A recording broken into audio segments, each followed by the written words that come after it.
Hey everyone, welcome to another YouTube video. So आज मैं आपको बताने वाला हूँ अपना स्क्वाट करने से पहले जो मैं मोबिलिटी रूटीन फॉलो करता हूँ वो मैं आज आपके साथ पूरा शेयर करूँगा। इस मोबिलिटी रूटीन ने मेरे को इंजरी से बचा के रखा हुआ है। मैं पिछले 4 से 5 साल से यही सेम रूटीन फॉलो करता आ रहा हूँ। चलिए चलते हैं। तो जॉइंट्स को स्टेबलाइज करने से पहले what I do is foam rolling. Foam rolling मैं कोशिश करता हूँ कि सबसे पहले I start with the calves and then I go for the hamstring then glutes. So why I do is के जो मेरे टेंडर पॉइंट्स होते हैं से जो थोड़ा सा मुझे टाइटनेस फील हो रही होती है मसल्स में, वो इसको थोड़ा सा रिलीज़ करता है।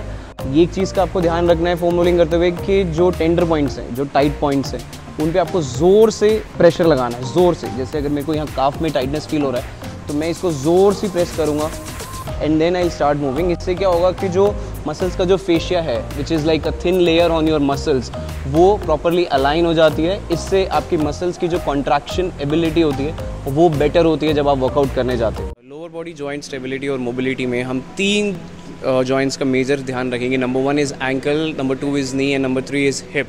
एंकल जॉइंट के लिए जो नंबर 1 एक्सरसाइज है उसके लिए आपको एक बॉक्स चाहिए और एक केटल बेल चाहिए।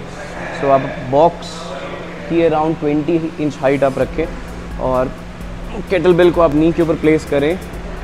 उसके बाद drive the knee right over your toes without lifting your foot. नीन इसमें होल्ड करना है आपको 10 सेकेंड। 10 सेकेंड आप होल्ड करेंगे, फिर पीछे ले जाएंगे, फिर अगेन आप 10 सेकेंड होल्ड करेंगे। 5 बारी आपको ऐसे करना है। तो नी स्टेबिलिटी के लिए आपको एक रेजिस्टेंस बैंड चाहिए।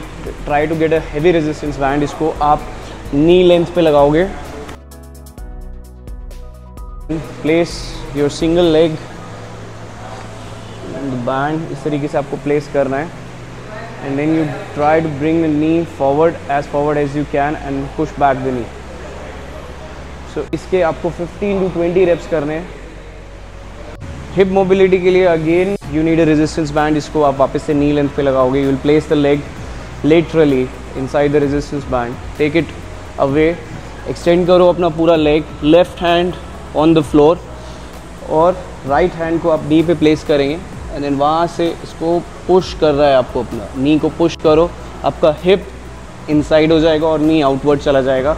एक चीज़ का और ध्यान रखना है कि आपका जो पैर है वो पूरा का पूरा फ्लोर पे रहेगा, उसको बिल्कुल नहीं उठाना है, तभी आप अपनी हिप को फील कर पाएंगे। होल्ड करना है 10 सेकेंड एंड देन आप नी को इनवर्ड लेके आओ, इससे आपका हिप बाहर की तरफ चला जाएगा। अगेन आप इसमें होल्ड करोगे 10 सेकेंड। सो नेक्स्ट एक्सरसाइज जिससे मेरे हिप और लोअर बैक को बहुत ही ज़्यादा सेफ रखा है वो है hip airplanes.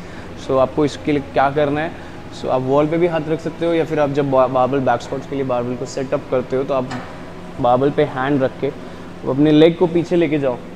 Once the leg is back you have to rotate your pelvis. अपने पेल्विस को रोटेट करो, आपका एब्डोमेन जो है वो एक स्ट्रेट लाइन में आ जाएगा।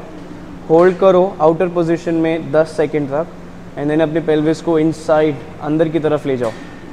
आप अंदर की तरफ पोजीशन में भी आप होल्ड करेंगे 10 सेकेंड। सो इसमें एक सिंपल सा क्यू जो मैं हमेशा बोलता हूँ कि आपको अपनी नाभि पे आपको ध्यान रखना है। आप अपनी नाभि को रोटेट करेंगे आउटवर्ड, देन नाभि को रोटेट करेंगे inward.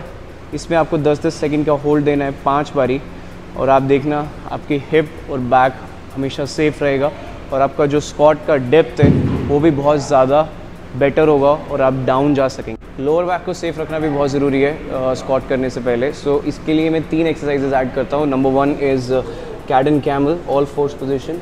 Arch your back, look up, round the back, look down.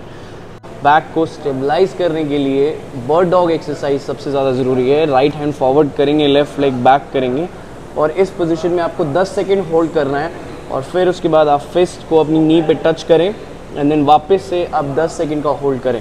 ऐसे आपको 5 बारी करने हैं दोनों साइड। इसके बाद हम थोड़ा सा ऑब्लिक्स को टारगेट करना ज़रूरी है, जो कि हम टारगेट करते हैं साइड प्लैंक पोजीशन से। सो साइड प्लैंक पोजीशन में अगेन आप स्टेबिलिटी के लिए 10 सेकेंड का होल्ड करेंगे 5 बारी। 10 सेकेंड के बाद आप डाउन जाएं, फिर आप उठें। ऐसे आपको 5 बारी करना है दोनों साइड, ठीक है। सो ये 3 एक्सरसाइजेज आपको बहुत ज़्यादा ज़रूरी है जब आप स्क्वाट्स या फिर डेडलिफ्ट करने जाते हैं।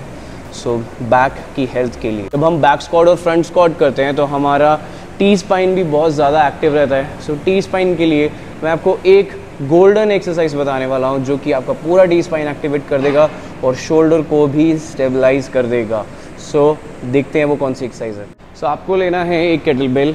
आप केटल बेल को ओवरहेड होल्ड करेंगे, अपने पैरों को एक साथ जोड़ लीजिए और उसके बाद आप रोटेट करेंगे। आपको पूरा पूरा पीछे देखना है, होल्ड करना है 5 सेकेंड एंड फिर वापस।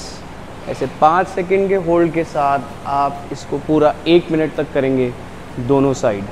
सो ये एक गोल्डन एक्सरसाइज है आपकी टी स्पाइन की मोबिलिटी को इम्प्रूव करने के लिए और शोल्डर की स्टेबिलिटी को बढ़ाने के लिए। स्क्वाट वार्म अप में सिर्फ यही एक्सरसाइज ही नहीं होती, इसके अलावा बहुत सारी एक्सरसाइजेज हैं, बट ये मेरी गो टू एक्सरसाइजेज है जो कि मैं 15 मिनट्स के अंदर फिनिश कर सकता हूँ and I am ready for my squat day.